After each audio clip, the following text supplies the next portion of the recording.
Welcome back once again. हम लोग NCERT section में आज मैग्नेटिज्म की बात करेंगे क्लास 10th के लिए।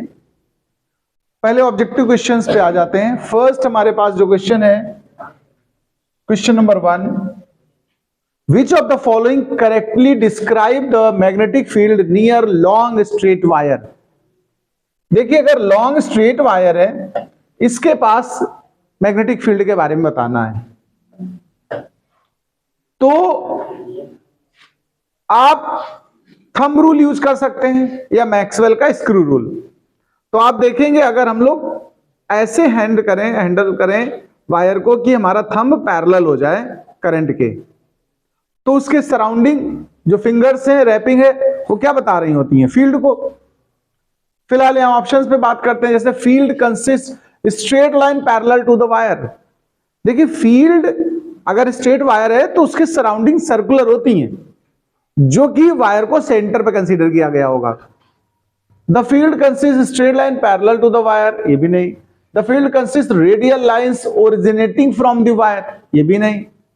The field consist of concentric circles centred at the wire, इसका ये करेक्ट होगा। अब second question, the phenomena of electromagnetic induction, EMI की बात हो रही है। इलेक्ट्रोमैग्नेटिक इंडक्शन कैसे होता है पता है? या तो हम क्लोज सर्किट के पास में मैग्नेट को ले जाए। देखो, याद है मैंने एक्सपेरिमेंटली बताया अभी था, अगर मैग्नेट को इसके पास ले आओगे तो इसके अंदर इंड्यूस करंट और इंड्यूस्ड ईएमएफ प्रोड्यूस होगा, या मैग्नेट को दूर ले जाओ तो भी प्रोड्यूस होगा। कॉइल इसके पास जाए तो भी प्रोड्यूस होगा, कॉइल दूर हटे तो भी प्रोड्यूस होगा। ये फिनोमिना जिसमें म्यूचुअल मूवमेंट किया जाता है सर्किट और मैग्नेट के बीच, उसको हम बोलते हैं इलेक्ट्रोमैग्नेटिक इंडक्शन, जिस वजह से करंट और ईएमएफ बनता है। तो फिलहाल इसमें कहा गया द प्रोसेस ऑफ चार्जिंग, तो चार्जिंग की तो कोई बात ही नहीं। The process of generating magnetic field, इसमें ऑलरेडी मैग्नेटिक फील्ड होता है, उसी का यूज कर रहे हैं हम। Producing induced current in a coil due to relative motion between magnet and the coil, this is the correct option. The process of rotating the coil of an electric motor, ठीक है, तो ऐसा कुछ नहीं। अब आइए तीसरे पे आइए। The device used for producing electric current is called, जो डिवाइस करंट प्रोड्यूस करेगी यानी जनरेट करेगी करंट, तो उसका नाम क्या होगा? जनरेटर। तो फिर गैल्वेनोमीटर करता क्या है भी जान ले आप। गैल्वेनोमीटर करता है डिटेक्शन, क्या करता है? Detection the presence of current, current है या नहीं है सर्किट में, एक तो ये बताता है। और एक काम करता है, डायरेक्शन बताता है, क्लॉकवाइज है करंट या फिर एंटी क्लॉकवाइज है, ध्यान रखिएगा।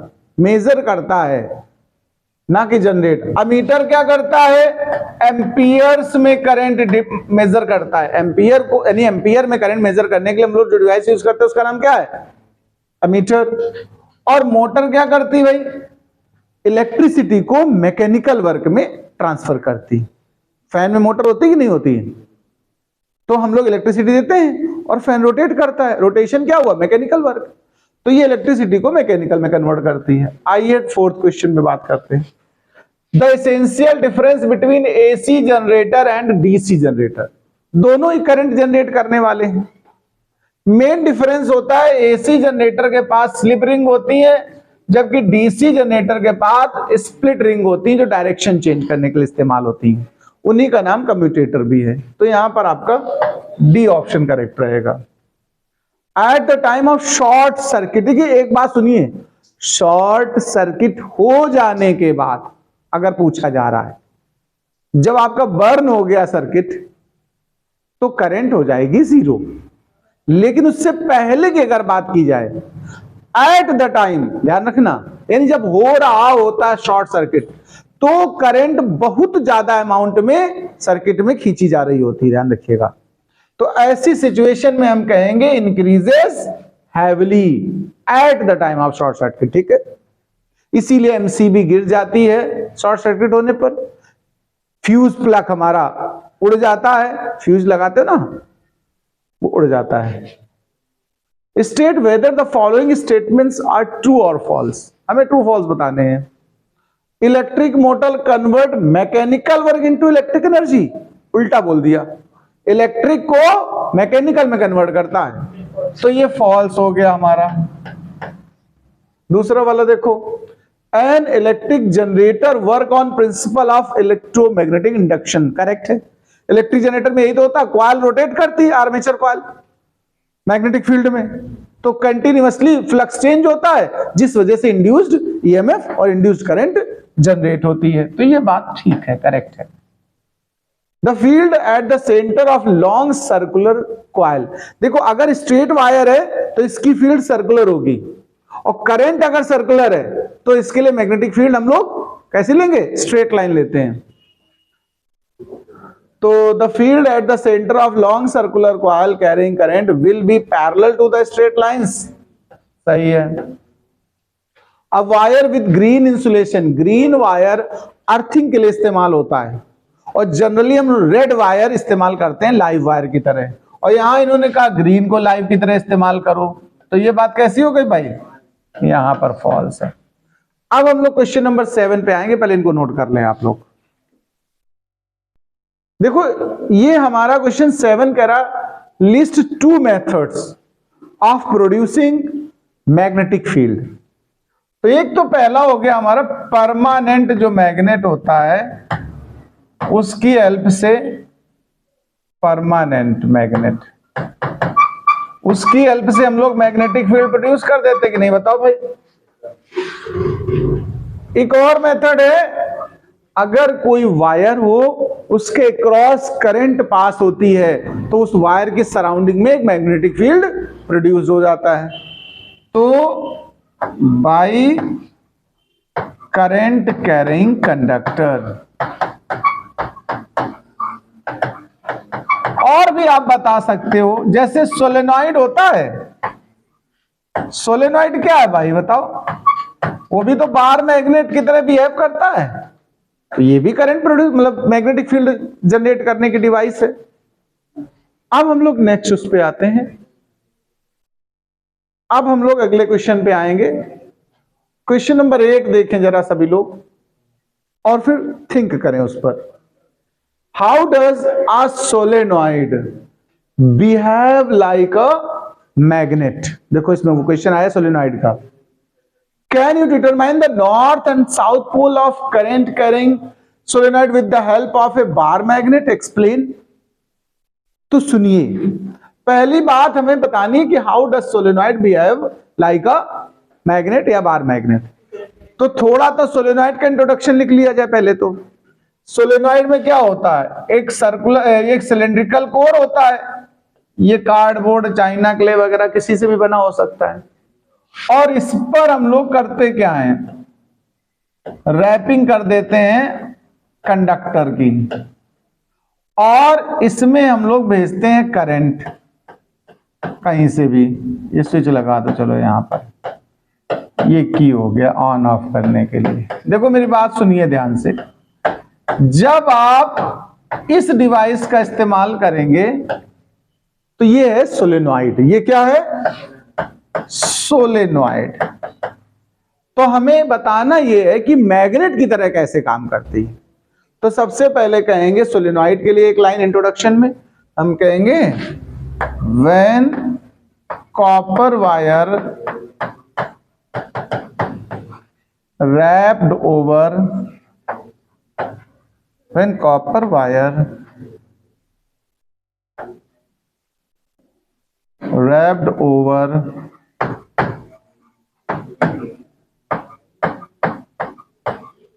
a cylindrical core and a current is flows, then the arrangement is called solenoid.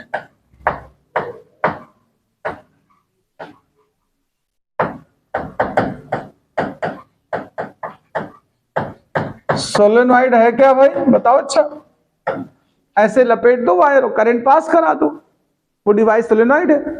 ये नॉर्थ साउथ फाइंड करूंगा, मैं भी इस पे बात करूंगा। पहले हम कंपेयर करते हैं इसको bar magnet. It behave like bar magnet, it behaves like bar magnet. वो कैसे जाना?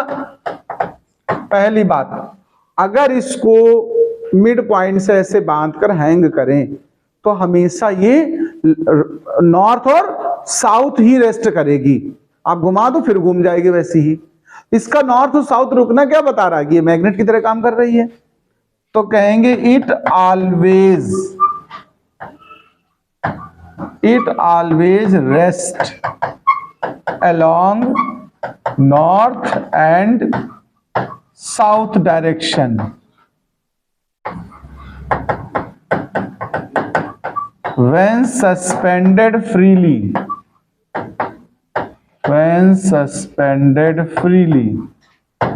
जब फ्रीली इसको सस्पेंड करेंगे तो इस सिचुएशन में आएगी।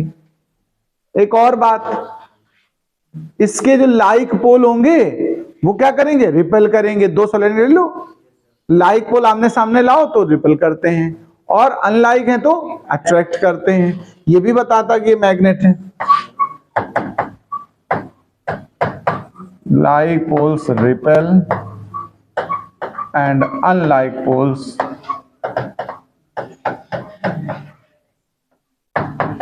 attracts each other। अच्छा एक बात सुनना, हम लोग अगर इसमें डायरेक्शन जानना चाहे कौन सा नॉर्थ पोल बना है और कौन सा साउथ, तो इसके लिए हम यूज करते हैं एनएस रूल। क्या करते हैं? बाई एन, एन ऐसे लिखिएगा, देखो इस तरह, ये डायरेक्शन, और एस इस तरह बनाना है तुम्हें। एनएस रूल देखो, ये कौन सी डायरेक्शन में फ्लो है करंट का बताओ? एंटी क्लॉक है कि नहीं है?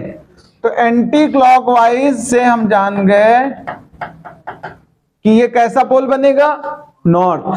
और क्लॉकवाइज से कैसे जान गए? क्लॉकवाइज से आप कैसे जान गए कि ये साउथ बन रहा है? इससे नॉर्थ साउथ की पहचान हो जाती। बट हमें इस क्वेश्चन में ऐसे नहीं बोला, ये तो मैंने उसकी प्रॉपर्टीज में दे दिया। हमें क्वेश्चन से पूछना क्या है? यहां पर देखो, कह रहा है कि आप इसके पोल्स को कैसे जानेंगे? With the help of bar magnet. भाई बार मैग्नेट का अगर नॉर्थ जिस तरफ ले जाओ वो रिपेल कर दे सोलेनॉइड को, वो नॉर्थ होगा, और जिस तरफ वो अट्रैक्ट कर ले सोलेनॉइड को, साउथ होगा। तो हम लास्ट में इस बात को लिख देंगे, such pole of solenoid which repels by north pole of magnet is north of solenoid। बताओ भैया लोग। और जो अट्रैक्ट हो जाए वो क्या है? South of the solenoid. which attracts is south pole of solenoid. क्या समझ पाए आप लोग इस बात को? नोट कर डालो पूरा। देखिए न्यू वाली एनसीईआरटी में क्वेश्चन नहीं था, मैंने डिस्कस कर दिया है, क्वेश्चन नंबर 8, तो अब समझ ही गए आप, बट न्यू वाले में रिलेटेड है। अब हम न्यू वाली के हिसाब से करा रहे हैं, उसमें केवल आपको 9 करना है, 10 करना है, 17 और 18। तो चलिए 9 वाला पहले देख लेते हैं। When is the force experienced by current carrying conductor placed in a magnetic field largest? या मैक्सिमम कह सकते हो। फोर्स मैक्सिमम कब होगा? अच्छा एक बात बताओ, करंट कैरिंग कंडक्टर पर जो फोर्स का फार्मूला होता है वो क्या होता है? IBL sine theta. पढ़ाया कि नहीं पढ़ाया? ये मैंने बोला होगा, बिल साइन थीटा याद कर लो आप।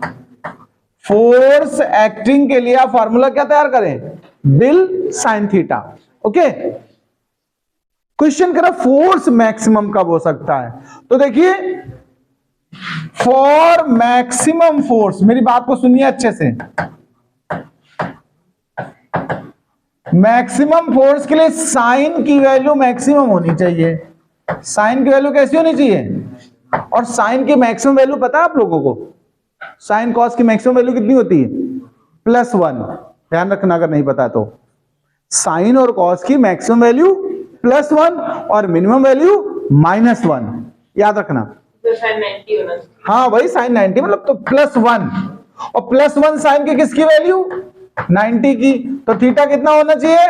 90 डिग्री। तो यानी मैक्सिमम फोर्स तब काम करेगा जब, ध्यान रखिएगा, मैग्नेटिक फील्ड, बात समझते हैं, वायर के साथ परपेंडिकुलर हो, यानी उनका एंगल 90 बने डिस्टेंस के साथ। तो लिख देना for angle 90 degree force is maximum. Force is हम क्या बोलेंगे? मैक्सिमम। ओके, तो ये आप लोग इसको नोट कर ले। अब 10 नंबर क्वेश्चन पे और बात करता हूं मैं, इसको पहले नोट कर लो फिर बताते हैं। क्वेश्चन नंबर 10 की बात कर लेते हैं। बढ़िया है, इसको भी थोड़ा समझिएगा। Imagine that you are sitting in a chamber. आप रूम में मान लो अपने आप को, कहां मान लो, क्योंकि हम लोग चैम्बर मतलब और कुछ समझते हैं, ठीक है? वहां बैठ जाओगे तो तुम दिक्कत में आ जाओगे। Imagine that you are sitting in a chamber with your back to one wall. आपका अपना बैक जो है वो किसी वॉल की तरफ है। तो जैसे आप बैठे हो यही लेट कर लो, पीछे वाली वॉल को बैक पे है तुम्हारे। अच्छा, एन इलेक्ट्रॉन बीम, एक इलेक्ट्रॉन की बीम है, moving horizontally from back wall to the front. उधर से एक बीम एकदम धड़ाम से इस वाली दीवार पे टकराती है आके, ठीक है? आपके बैक से आ रही बीम और इस सामने वाली बीम उस पे इंपैक्ट कर रही है। Is deflected by strong magnetic field to your right side. तुम्हारा राइट साइड किधर है? इस तरफ है। वो बीम आ इधर से रही थी लेकिन यू बेंड हो रही है, उस तरफ जाके अट्रैक्ट हो रही है। बोलो भाई, what is direction of magnetic field B? देखो, अगर कभी करंट की डायरेक्शन पता हो, ध्यान रखना मेरी बात को, करंट की डायरेक्शन में पता हो और फोर्स की पता हो और बी की पता करनी हो, तो हम लोग क्या करते हैं? फादर मदर चाइल्ड, फ्लेमिंग का लेफ्ट हैंड रूल। याद होगा? नहीं याद है फिर सुन लो। अगर हम अपनी थंब, इंडेक्स फिंगर और सेंटर फिंगर को म्यूचुअली परपेंडिकुलर एक्सप्रेस करें, ध्यान रखना लेफ्ट हैंड रूल है, तो लेफ्ट हैंड ही आगे बढ़ाएं। कुछ लोग राइट हैंड घुसेड़ देते फिर कहते सर मेरा तो उल्टा डायरेक्शन आ रहा है, तो लेफ्ट लेना। अब सुनना, फादर मतलब फोर्स, मदर मतलब मैग्नेटिक फील्ड और चाइल्ड मतलब करंट सी, ठीक है? इनमें से दो की डायरेक्शन आपको नोन है। देखो, अगर इलेक्ट्रॉन बीम आ रही है तुम्हारे बैक से फ्रंट की तरफ, तो करंट हमेशा इलेक्ट्रॉन के मोशन से उल्टा चलती है, तो करंट की डायरेक्शन आप रिवर्स मानेंगे। तो ये करंट को शो कर रहा है, करंट को आप अपने बैक साइड ले लो, इस तरफ देखो। अब फोर्स जिस तरफ बीम मुड़ रही तो तुम्हारे राइट साइड मुड़ रही, तो ये थंब हमारा उस तरफ जाए। तो देखो इंडेक्स फिंगर डाउनवर्ड हो गई कि नहीं हो गई? मेरे आप हाथ की तरफ देख सकते हो, अपने हाथ से बना सकते हो।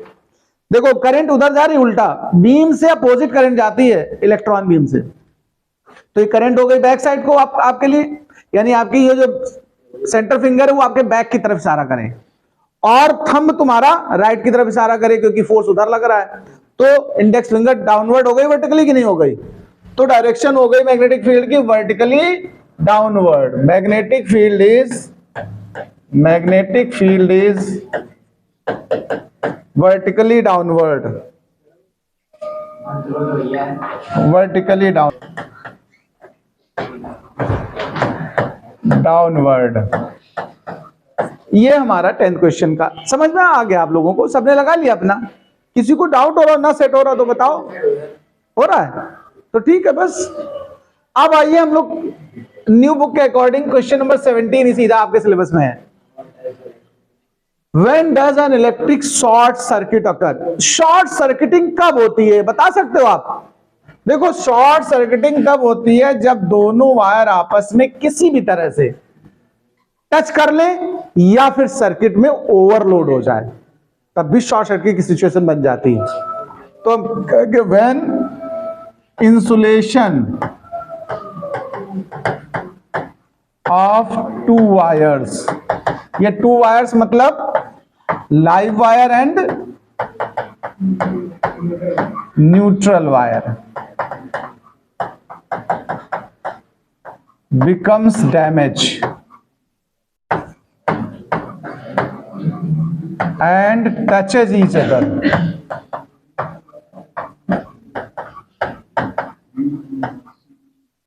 एक तो कंडीशन ये बनेगी, दूसरा overload in the circuit.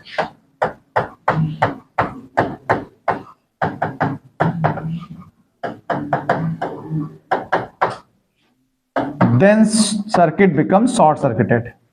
Yeah, then short circuit condition appeared. Then short circuit. Short becomes occur. बस ये हो गया तुम्हारा इसका सोल्यूशन। समझ गए? ओवरलोड यानी बहुत ज्यादा हैवी अप्लायंस यूज कर दो पतले वायर्स पे, या फिर वो दोनों टच हो जाएं, किसी भी तरह टच हो जाएं। अब देखिए लास्ट क्वेश्चन पे आते हैं, 18 नंबर पे, जरा इसकी भी बात कर लो। What is the function of an earth wire? Earth wire का फंक्शन क्या है और why is it necessary to earth metallic appliances? सुनिए, देखो वैसे काम हमारा दो वायर से ही चल जाता है, एक होता है लाइव और एक होता है न्यूट्रल। खंबे से देखिए आपके दो ही वायर आते घर में। हाँ बेटा, वो मैंने सिर्फ नाम बताए दो, वैसे तो एरो बनाने की कोई जरूरत ही नहीं, लो उसकी कोई जरूरत नहीं, करंट की डायरेक्शन शो करने की जरूरत नहीं है। ये दो वायर है, एक लाइव है और एक न्यूट्रल है। मीटर तक आपके दो ही वायर आते हैं, ध्यान रखिए। जो हमारे घरों में मीटर लगा होगा मेजरमेंट करने के लिए, उसमें कितने वायर आते हैं? 2। मीटर के बाद हम लोग फ्यूज लगाते हैं, फ्यूज के बाद वहीं से एक तीसरा वायर चालू करते हैं, फिर 3 वायर्स आगे सर्किट में हमारे प्रोसीड होते हैं। अब सुनिए, ये जो वायर है, ये जो तीसरा वायर हमने शुरू किया है, इसको दिया जाता है अर्थिंग। क्या दिया जाता है? यानी अर्थ में कनेक्ट किया जाता है। आप लोग देखना जो आजकल अप्लायंस जो वायरिंग होती है, उसमें एक प्लेट आती है उसकी कॉपर की, उसको 8-10 फीट गहराई में ले जाकर गड्ढा खोद के नमक और कोयले के साथ उसको दफनाया जाता है, उससे एक कॉपर वायर निकाला जाता है बाहर, और वो ये वायर में यहां शामिल होता है। तो अब आपकी वायरिंग में टोटल कितने वायर चलने लगे? 3 वायर, न्यूट्रल, लाइव और अर्थ वायर। ये जो ये है, ये अर्थ वायर है। इसके लिए जनरली ग्रीन कलर इस्तेमाल होता है, जिससे कि पहचान बनी रहे। अब बात आती है इसकी जरूरत क्या है? फालतू खर्चा बढ़ा दिया है, एक वायर और चलाना पड़ रहा है। इसकी जरूरत यह है कि देखो ध्यान रखना, जब हम लोग आपके घरों में देखना 3 पिन प्लग का इस्तेमाल हो रहा होगा, ऐसे 3 पिन बने होंगे। ज्यादातर हैवी अप्लायंस, ध्यान रखिएगा, फ्रिज है, एसी है, रेफ्रिजरेटर है, प्रेस है, ये सब क्या करते हैं? 3 पिन वाले होते हैं। रीजन क्या है कि अगर बाय द वे कहीं करंट यानी कि ऑब्जेक्ट के बॉडी पर उतर आई, जैसे मैं एक छोटा एग्जांपल देता हूं कूलर का। किसका देता हूं? मेरी बात को सुनिए ध्यान से। एक कूलर हमने घर में लगा रखा है, लोहे की बॉडी, अब इस पे करंट आ गई, करंट आने मतलब चार्ज आ गए, और आपने टच कर लिया, बोलो तो आप चिपक जाएंगे। शॉर्ट यानी आपको शॉक लगेगा कि नहीं लगेगा? बताओ। अगर ये वाला हमारा अर्थ वायर, ध्यान रखना, कूलर की बॉडी से कनेक्ट हो, आप कभी जो 3 पिन प्लग हो देखना लीड को, एक उसकी बॉडी से अटैच होता है और 2 आपके मोटर तक जाते हैं। बॉडी से अगर ये अटैच है अर्थ वाला, तो जो चार्ज बॉडी पे आया हुआ होगा, कहीं अंदर दूसरा वाला तार इसको छू रहा होगा, कहीं कट जाए, सर्किट हो जाए, गड़बड़, तो ये जो चार्ज होगा वो किसके अक्रॉस निकल जाएगा?